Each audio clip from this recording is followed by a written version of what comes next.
Hello, good morning to everyone and welcome to the papaya coders. And हमने अपने previous lecture में हमने काफ़ी चीज़ें कंप्लीट कर लिया था। जैसे कि मैं आपको यहाँ पे दिखाऊं, जो हमारा users custom user detail service था। यहाँ पे हमने एक क्लास सिक्योरिटी के अंदर एक क्लास बनाया था जिसका हमने नेम रखा था कस्टम यूजर डिटेल सर्विस। और इस कस्टम यूजर डिटेल सर्विस को यूजर इम्प्लीमेंट कर रहा था यूजर डिटेल सर्विस को। और जैसे ये इम्प्लीमेंट कर रहा था, हमने इसको जो उसके बाय डिफ़ॉल्ट जो मेथड थे उसको हमने ओवरराइड कर दिया था। एंड ओवरराइड करने के बाद इसका यूज़ था डेटाबेस से चीज़ों को लोड करना है, हमारा जो यूज़र डेटाबेस में है। तो हमने फाइंड ईमेल की हेल्प से किया था और ईमेल का हमने कस्टम मेथड अपने यूज़र रेपो में बना दिया था। यहाँ तक हमने कंप्लीट कर लिया था। और आपको अगर ये क्लियर नहीं हुआ है तो जो मेरा प्रीवियस लेक्चर है उसे आप कंप्लीट कर लें, ये चीज़ें समझ में आ जाएंगी।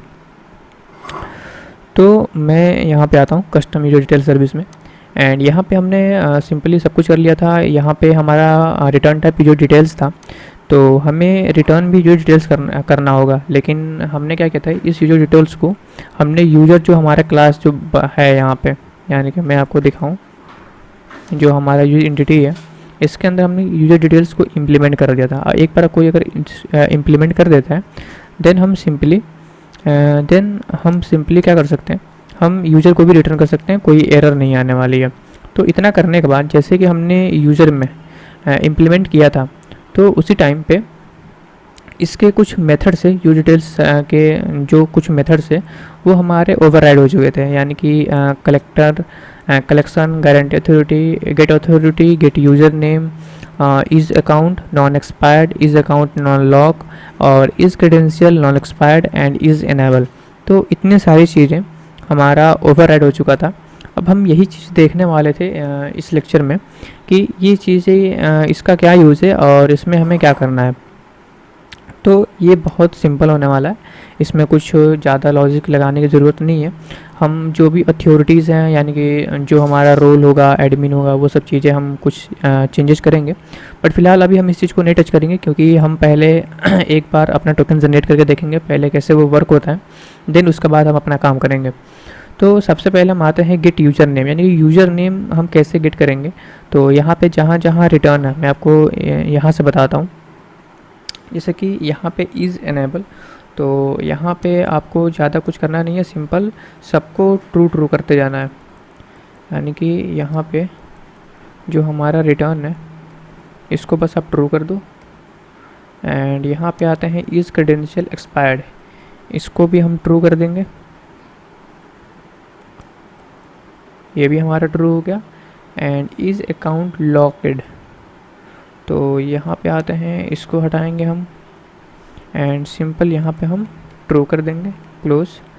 And is account non expired, यहाँ भी एग्जैक्टली हमें वही करना है, यहाँ भी हम यूज़ करेंगे ट्रू, ये भी ख़त्म। अब बचा get user name and get authorities.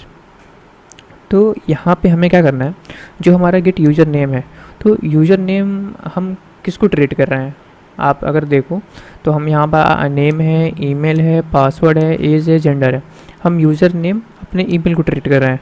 तो हम सिंपल हम आते हैं यहाँ पे। एंड यहाँ पे जो हमारा गेट यूज़र नेम है, यहाँ पे हम लिख देते हैं दिस डॉट ईमेल। एंड ये हमारा गेट यूज़र नेम में ईमेल हो गया। एंड अभी हम गेट अथॉरिटी में भी हम कुछ भी ऐड नहीं करते हैं, ये जैसा है वैसे हम रहने देते हैं, इसको हम बाद में देखेंगे। तो यहाँ तक आपने देख लिया, यहाँ तक किसी को कोई दिक्कत नहीं होगी, क्योंकि हमें सिंपल क्या करना था, जो मेथड ओवरराइड हुए थे सब में ट्रू ट्रू कर देना है, सब में ट्रू करना है। और बस जो गेट यूज़र नेम है, यहाँ पे जो हम यूज़र की तरह ट्रीट कर रहे हैं, यूज़र नेम को जिस चीज़ से हम ट्रीट कर रहे हैं, यानी कि हमने डिसाइड किया था कि हम डेटाबेस में यूज़र नेम यानी कि ईमेल को देखेंगे एंड पासवर्ड को देखेंगे। तो हमने यूज़र नेम ईमेल सोचा था, तो इसीलिए हमने यहाँ पे ईमेल लिया है। अगर मैं आपको दिखाऊँ अच्छे से, तो अगर आप यहाँ पे देखो कस्टम यूजर डिटेल सर्विस, हमने किसके थ्रू सर्च कर रहे हैं, डेटाबेस में यूज़र नेम किसको ले रहे हैं, ईमेल, तो इसलिए हमने वहाँ पे ईमेल कर दिया था। तो अगेन आते हैं यहाँ पे। एंड यहाँ तक हमने कंप्लीट कर लिया था। अब देखते हैं हमें आगे क्या करना है। तो सबसे पहले हम एक काम करते हैं, जो हमारा कॉन्फ़िगरेशन है इसमें हम एक कॉन्फ़िगरेशन बना लेंगे, जो हम एक क्लास लेंगे, ये रहा हमारा क्लास। एंड इसके अंदर मैं नेमिंग कर लेता हूँ इसका ऐप कॉन्फ़िग, ये हमारा कॉन्फ़िगरेशन है और इसके अंदर हम कॉन्फ़िगरेशन एनोटेशन का यूज कर लेंगे ताकि ये क्लियर हो कि ये हमारा क्या है, कॉन्फ़िगरेशन है। तो यहाँ पे मैं कॉन्फ़िगरेशन एनोटेशन यूज कर लिया। एंड इसके बाद हमें सिंपल क्या करना है, इसके अंदर मैं एक बीन बनाऊंगा। बीन किस चीज़ का, पासवर्ड इनकोडर का। यानी कि जब भी हमें पासवर्ड इनकोड करना हो, यानी कि हम डेटाबेस में जब पासवर्ड जब इंटर करेंगे, यानी कि मान लो मैंने एक यूज़र नेम में ऐड करने जा रहा हूँ, मान लो यूज़र का नेम है अल्ताफ़ एंड पासवर्ड मैंने लिखा XYZ, तो डेटाबेस में अगर एग्जैक्टली XYZ ही अगर वैल्यू सेव हो जाती है तो वो इजीली कोई भी उसको रीड कर सकता है और उसका गलत यूज कर सकता है। तो पासवर्ड कभी भी जब हम डेटाबेस में सेव करेंगे तो उसको नॉर्मल जैसे यूजर हमें देता है वैसे नॉर्मल सेव नहीं करेंगे, उसको एक हैश कोड में चेंज करके एंड देन उसको सेव करेंगे। तो उसी पासवर्ड इनकोडर को जो हमारा इनकोड करने के लिए जो यूज होता है, तो इसीलिए हम बीन एक बनाते हैं पासवर्ड इनकोडर का, जिसके हेल्प से हम जो हमारा पासवर्ड होता है उसको हम हैश कोड में चेंज कर देते हैं। तो सिंपल मैं क्या करूँगा, पासवर्ड इनकोडर के लिए एक मैंने पब्लिक पासवर्ड इनकोडर लिखूंगा एंड इसके अंदर रिटर्न कर देना है न्यू बिक्रिप्ट पासवर्ड इनकोडर। हमें बस सिंपल इतना करना था और हमारा एक बीन रेडी हो जाएगा पासवर्ड इनकोडर के नाम से। तो यहाँ पे मैं सिंपल इसको इंपोर्ट कर लूँगा, ऑल्ट एंटर, हमारा ये इंपोर्ट हो गया। एंड पासवर्ड इनकोडर ये आपको ध्यान से देखना है क्योंकि हमारा स्प्रिंग फ्रेमवर्क सिक्योरिटी से आ रहा होगा, तो हमें इसको भी इंपोर्ट कर लेना है। हमारा 1 मिनट, तो ये हमारा इंपोर्ट हो चुका। एंड बिक्रिप्ट जो हमारा बिक्रिप्ट पासवर्ड है ये भी हमारा ORG स्प्रिंग सिक्योरिटी, हमारा स्प्रिंग सिक्योरिटी से आ रहा होगा, तो इसको भी इंपोर्ट कर लेंगे। तो हमने अपना पासवर्ड इनकोडर का जो बीन था वो हमने कंप्लीट कर लिया और इसका यूज़ आगे हम करेंगे जब मैं स्टार्ट करूँगा। जो हमारा नेक्स्ट वीडियो है वो नेक्स्ट वीडियो होने वाला है JWT टोकन से हम लोग स्टार्ट करेंगे, जो JWT ऑथेंटिकेशन है। तो वहाँ से इन सब चीज़ों का यूज़ पता चलेगा, इन सब का क्या यूज़ है, इन सब का यूज़ आगे होने वाला है। इसीलिए मैं ये सब चीज़ें पहले कंप्लीट करा दे रहा हूँ ताकि आपको समझ में आए कि ये मैंने क्यों किया था। तो हमने इतना सारी चीज़ें कर लिया, पासवर्ड इनकोडर की हेल्प, हमने पासवर्ड इनकोडर का जो हमारा बीन था वो हमने कंप्लीट कर लिया। इसके बाद अब हम चलते हैं अपने सिक्योरिटी कन्फिग में। यहाँ पे आने के बाद हम अपना, ये भी हमारा कॉन्फ़िगरेशन क्लास था, तो हम अगर चाहें तो ये जो हमारा पासवर्ड इनकोडर है उसको हम यहाँ पे भी बीन बना सकते थे। हालांकि अगर हमने यहाँ बना दिया तब भी कोई दिक्कत नहीं है। अगर यहाँ पे कॉन्फ़िगरेशन एनोटेशन यूज हुआ है तो इस क्लास के अंदर भी हमारा पासवर्ड का जो बीन था यहाँ भी हम बना सकते थे। और अभी हमें 2 बीन और बनाना है, तो वो 2 जो बीन होंगे वो भी कॉन्फ़िगरेशन के अंदर ही होंगे, यानी कि जहाँ कॉन्फ़िगरेशन एनोटेशन होगा तो उसको हम यहाँ भी बना सकते हैं और यहाँ भी बना सकते हैं, कोई इशू नहीं होने वाला। तो मैं वो दोनों जो हमारा बीन है उसको मैं यहीं पर बना लेता हूँ। तो हम क्या करते हैं, जो हमारा जो रिमेनिंग जो 2 बीन है उसको मैं एग्जैक्टली मैं आपको पहले करके दिखा देता हूँ, देन आपको मैं समझाता हूँ। तो मैंने क्या किया है, मैंने एक बीन बनाया जिसका नाम है डाओ ऑथेंटिकेशन प्रोवाइडर एंड दूसरा बीन का हमने बनाया है ऑथेंटिकेशन मैनेजर। तो ये हमारे पास 2 बीन है और आपको मैं फिर से बताता हूँ, जो हमारा बीन है ये आप कॉन्फ़िगरेशन के अंदर, कॉन्फ़िगरेशन क्लास के अंदर ही बनाएंगे तभी ये वर्क करेगा, वरना प्रॉब्लम होगी। और ये जो 2 बीन है हमने कॉन्फ़िगरेशन एक क्लास यहाँ भी बनाया था, तो हम यहाँ भी चीज़ें वो बना सकते थे, कोई इशू नहीं होने वाला था। बट कॉन्फ़िगरेशन अगर हमने यहाँ भी यूज किया तो हम यहाँ भी हम बना सकते हैं, कोई इशू नहीं होगा। तो सिंपल मैं क्या करता हूँ, यहाँ पे डाओ ऑथेंटिकेशन, यहाँ पे मैं क्या करना है, पब्लिक डाओ ऑथेंटिकेशन प्रोवाइडर, और ये डाओ ऑथेंटिकेशन, ये फंक्शन का नाम हम यूज कर लेंगे। और ये जो है ये हमारा सिक्योरिटी से आ रहा होगा, मैं आपको दिखाता हूँ। ये हमें इंपोर्ट करना पड़ेगा, import org spring dot security authentication dot DAO और डाओ ऑथेंटिकेशन प्रोवाइडर। अगर मैं इसको हटा दूँ तो आपको देखेंगे ये रेड हो जाएगा, यानी कि इसको आपको इंपोर्ट करना पड़ेगा। ऑल्ट एंटर पे क्लिक करेंगे, ये हमारा इंपोर्ट हो जाएगा। तो आपको समझ में आ गया होगा ये हमने कैसे यूज किया था।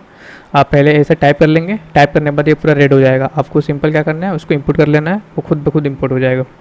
तो उसके बाद हम क्या करेंगे, न्यू डाओ ऑथेंटिकेशन प्रोवाइडर एक क्रिएट करेंगे और ये इसका जो वेरिएबल होगा उसका नाम सेट कर लेंगे प्रोवाइडर। और प्रोवाइडर के अंदर हम 2 चीज़ सेट करेंगे, एक यूजर डिटेल सर्विस हम सेट करेंगे और दूसरा प्रोवाइडर के अंदर हम सेट पासवर्ड इनकोड, यानी कि पासवर्ड को इनकोड करके देन उसको सेट करेंगे। और इसी जो हमारा प्रोवाइडर है इसको हमें रिटर्न कर देना है। ये हमारा पहला बीन है। और जो हमारा दूसरा बीन है वो ऑथेंटिकेशन मैनेजर, यानी कि ये हमारा ऑथेंटिकेट करने के लिए काम करेगा। हालांकि जब मैं जब मैं स्टार्ट करूँगा, जो कि हमारा नेक्स्ट वीडियो से स्टार्ट होने वाला है, उसमें आपको ये चीज़ें अच्छे समझ में आ जाएंगी कि ये और ये मैंने क्यों बनाया था। तो बिल्कुल घबराने की ज़रूरत नहीं है, आप बस समझ लो कि हमें JWT सिक्योरिटी स्टार्ट करने से पहले ये सब चीज़ें हमें करना ज़रूरी था, तभी आपको अच्छे समझ में आता। तो इसलिए ये सब चीज़ें मैंने पहले ही कंप्लीट करा दिया, और नेक्स्ट लेक्चर से हम जब JWT सिक्योरिटी जब देखेंगे तो और क्लियर हो जाएगा। तो हमने यहाँ पे क्या किया है, सेट यहाँ पे मैं रेड क्यों हो रहा है, हम क्या करेंगे, जो हमने यहाँ पे बनाया था ऐप कॉन्फ़िग में पासवर्ड इनकोडर जो बनाया था, इसको हम इंपोर्ट करना पड़ेगा हमें, इसीलिए हमें यहाँ पे एरर आ रही है। तो यहाँ पे मैं क्या करता हूँ, प्राइवेट पासवर्ड इनकोडर, एंड यहाँ पे पासवर्ड इनकोडर, एंड इसको मैं क्या करता हूँ, ऑटो वायर कर लेता हूँ, ऑटो वायर्ड, एंड अब आप देख सकते हो एरर जा चुका है।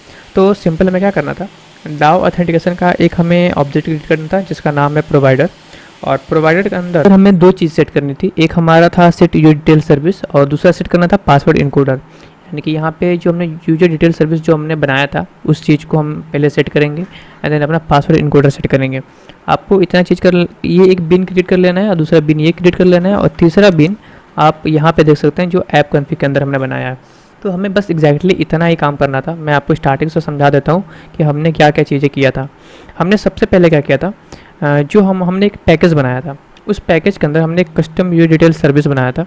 इसके अंदर कस्टम यूजर डिटेल सर्विस के अंदर हमने सिंपल क्या किया था, यूजर डिटेल सर्विस को इम्प्लीमेंट कर लिया था, ठीक है। और इम्प्लीमेंट करने के बाद हमने ये जो मेथड है load user by user name, ये ऑटोमेटिक क्या हुआ था, ओवरराइड हो गया था। तो यहाँ पे हमने इतना सारा चीज़ें कर लिया था, और जब हम इसको रिटर्न कर रहे थे तो यूज़र के फॉर्म में रिटर्न करना था, तो इसीलिए हमने क्या किया था, यूज़र डिटेल सर्विस को इम्प्लीमेंट कर लिया था। यहाँ पे हमने इम्प्लीमेंट कर लिया था, और इम्प्लीमेंट करने के बाद इसके भी कुछ मेथड थे जिसको हमने ओवरराइड करके बस हमें ट्रू करना था। लास्ट में गेट यूजर नेम में दिस डॉट ईमेल कर देना था, बस इतना ही करना था, और ये हमारा ख़त्म हो जाता था यहाँ पे। इसके बाद हमने क्या किया था, हमने सिंपल बस तीन बीन बनाया और कुछ किया ही नहीं है। पहला हमने एक बीन बनाया पासवर्ड इनकोडर का, और उसके बाद हमने दो बीन बनाया है यहाँ पे, एक डाउ ऑथेंटिकेशन प्रोवाइडर का, और तीसरा बीन बनाया है ऑथेंटिकेशन मैनेजर का। तो हमने यहाँ पे जो हमारा बेसिक सिक्योरिटी था, यहाँ तक चीज़ें हमने कंप्लीट कर लिया है, और यहाँ तक कोई दिक्कत नहीं है। आपको पूरा बेसिक सिक्योरिटी यहाँ तक आपको चीज़ें समझ में आ गई होंगी। ये जितना कंसेप्ट था हमारा, यहाँ तक बेसिक सिक्योरिटी का कंसेप्ट था। तो हमने वो चीज़ें यहाँ तक हमने कंप्लीट कर लिया है, और ये जो हमने एडिशनल जो चीज़ें कुछ बनाई, जैसे कि ऑथेंटिकेशन मैनेजर बनाया है, डाउ ऑथेंटिकेशन प्रोवाइडर बनाया है, और उसके बाद से हमने ये बनाया कस्टम यूजर डिटेल सर्विस बनाया है। इन सब का भी यूज़ जब हम JWT जब सिक्योरिटी जब हम नेक्स्ट लेक्चर में जो हम वीडियो बनाएंगे तो उसमें क्या होगा, इन सब चीज़ का यूज़ भी होने वाला है। तो आपको एग्जैक्टली तब और अच्छे से समझ में आएगा कि इन सब का यूज प्रकार से हो रहा है। तो इस वीडियो को हम यहीं पे एंड करते हैं, और जो हमारा बेसिक सिक्योरिटी का जितना भी कंसेप्ट था हमने सारा कंसेप्ट कंप्लीट कर दिया है। यहाँ तक किसी को कोई दिक्कत नहीं होने वाली है, और जो नेक्स्ट लेक्चर स्टार्ट होने वाला है हमारा, वो हमारा JWT सिक्योरिटी हमारा स्टार्ट होने वाला है। तो मिलते हैं अपने नेक्स्ट लेक्चर में, तब तक के लिए बाय।